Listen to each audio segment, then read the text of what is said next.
তো hello friends, good afternoon. তোমরা সবাই কেমন আছো? আশা করছি তোমরা সবাই ভালো আছো। আমি অনেক অনেক ভালো আছি। এখন এসেছি আমি মায়ের হোস্টেলে মাকে খাবার দিতে, আর এখন যাব আমি কুচবিহার। তো আমার মনে এসে ওকে মনুয়া করে ডাকবি। ওর আসল নাম হচ্ছে দিব্যাসপুর, আমি ওকে মনুয়া করেই রাখি। তো ও এসেছে, তো সেদিনকার তো প্র্যাঙ্ক করছে, তারপরের দিন এসে আমাকে মানিয়ে তখনও আমাদের ঝগড়া, তখনও আমার রাগ কমেনি। তো গেছে বাড়িতে, তো কালকে তো আসেনি, আজকে এসেছে। ও যতদিন বাড়িতে থাকে আমার সাথে দেখা করতে আসবে, হয়তো ও আসবে, হয়তো আমি যাব। তো আজকে ও এসেছে কুচবিহারে। তো এখন কুচবিহারে তো পৌঁছে গেছে, আমি এখন যাচ্ছি। অনেক লেট হয়ে গেছে, এখন ঘড়িতে একটা বাজছে, একটা বেজে গেছে।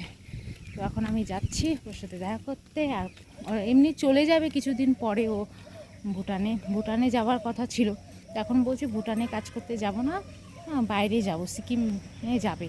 তো যদি সিকিম যায় তাহলে তো ভালোই, তাহলে আমি যাওয়া আসা করতে পারবো। আর ভুটানে গেলে যাওয়া আসা করা যায় না, অনেক খরচা হয়। আর আমাদের হচ্ছে পাস পাওয়া যায় না, ওখানে পাস লাগে, সেটা পাওয়া যায় না, সে কারণে আমি যেতে পারি না। তো এখন ও তো এসেছে কুচবিহারে, আগে যাই দেখা করি। তো আমি বললাম ওকে রাজবাড়ি চলো ঘুরতে যাই। যদি রাজবাড়ি ঘুরতে যাই তাহলে তোমাদের সাথে অবশ্যই শেয়ার করবো রাজবাড়িটা। আর যদি এনএন পার্ক যাই তাহলে সেটাও তোমাদের সাথে শেয়ার করব। তো কোথায় যাচ্ছি এখন তো সেটা ঠিক নেই, আগে যাই কুচবিহারে, দেখাটা করি তারপর। তো তোমরা ব্লগটি দেখতে থাকো, আশা করছি আজকে ভিডিওটি তোমাদের ভালো লাগবে। যদি ভালো লাগে তাহলে অবশ্যই লাইক করো, আর আমার চ্যানেলটিকে প্লিজ সাবস্ক্রাইব করে দিও। তো চলো ভিডিওটি দেখতে থাকো তোমরা। আমি এখন চলছি, এখন তো সবাই গেটের সামনে চলে এসেছি, গাড়ি ধরবো।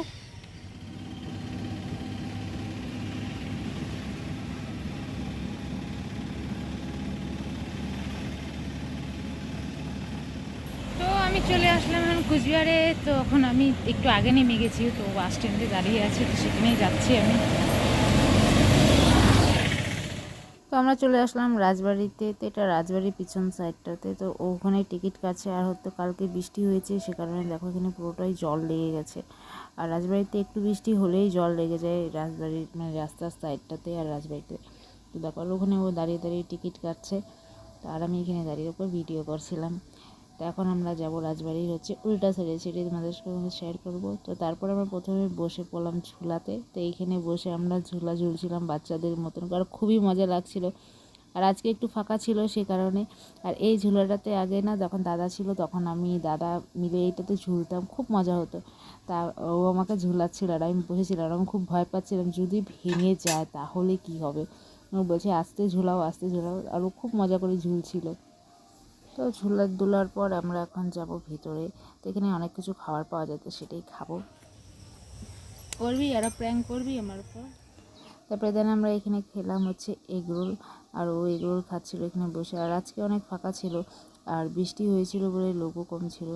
তারপরে হচ্ছে ওখানে বসেছিল আর বলছিল কথা যে রাগটা কমেছে না কমেছে। দাঁড়ের পরে হচ্ছে ওর টাকলা হয়েছিল, যেহেতু ঠাম্মা মারা গেছিলো তো বছর কি হয়েছে বলে টাকলাটা হয়েছে। আর দেখো কানে কত নোংরা। তো আমি ওকে বলছিলাম, তো বলছে ধুলাতে এসেছি বলে এরকম হয়ে গেছে, যদি টাকলাতে তুমি সেই লাগছে। আমি কোনোদিন ওকে টাকলাতে দেখিনি, তো এইবার হচ্ছে দেখেছি, আমার এত হাসি পেয়েছিল। তবে করছি এখন এইভাবে করবা না তো তুমি। তো যখন চুল ছিল তখন ওরকম করে করতো, এখন তো দাড়ি মোজ কিছুই নেই। আর ওকে একটা পিম্পল হয়েছিল, তো সেটা আমাকে বলছিল একটু ফাটিয়ে দাও, তো সেটা আমি ফাটিয়ে দিলাম। আর বলছিলাম দেখো নাকে কত পিম্পলস হয়েছে।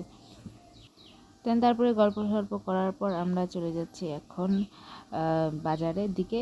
আর এখানে দেখো কত সুন্দর ওয়েদারটা, বৃষ্টি পড়ে খুব সুন্দর লাগছে, একদম পরিষ্কার সবুজ সবুজ লাগছিল, ভালো লাগছিলো। আর কিছুদিন পর তো পাতাই পড়ে যাবে, তখন তো এখানে সম্পূর্ণ পাতা দিয়েই ভরা আছে। তারপরে দাঁড়িয়ে দাঁড়িয়ে বলছিল দেখো দেখো এখানে মাছ আছে। আমি বলছি কি কোথায় মাছ? তো কয় কি অনেক বড় মাছ ছিল, তুমি দেখতে পারলা না। আমি তো আর দেখতে পারলাম না, তো চলো এখন বাড়ি যাওয়া যাক। তার আগে বললো যে চলো মুভি দেখি, তো এখানে আমরা এখন যাচ্ছি মুভি দেখতে। তো মুভি দেখতে গেলাম, তো কিন্তু মুভিটা দেখতে পারলাম না। আর এখন আমরা বাসে বসে পড়েছি আর পিছন সাইডে বসেছি। তো মুভিটা ছিল 4টা থেকে, সে কারণে আমরা মুভি দেখলাম না। তো চলে যাচ্ছে এখন আমরা বাড়িতে, কারণ হচ্ছে 5টার সময় লাস্ট ট্রিপ ছিল বলেই মুভিটা দেখতে পারলাম না। তো যাই হোক, নেক্সট টাইম দেখবো। চলে এসেছি বাড়িতে, এখন ঘড়িতে 4:30 বেজে গেছে দেখতে পাচ্ছ।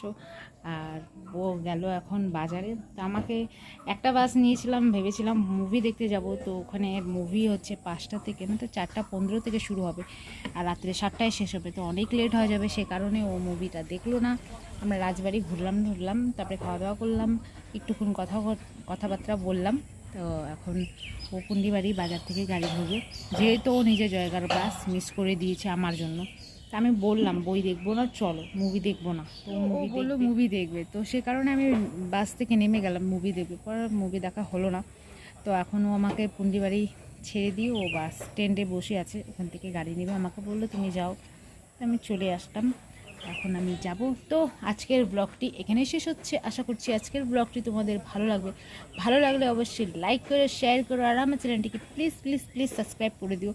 আর কমেন্ট করে অবশ্যই বলো আজকের ভিডিওটি তোমাদের কেমন লেগেছে। ওকে, টাটা, বাই বাই। কালকে আবার দেখা হবে একটি নতুন ভিডিওর সাথে। ততক্ষণ সুস্থ থাকো, ভালো থাকো।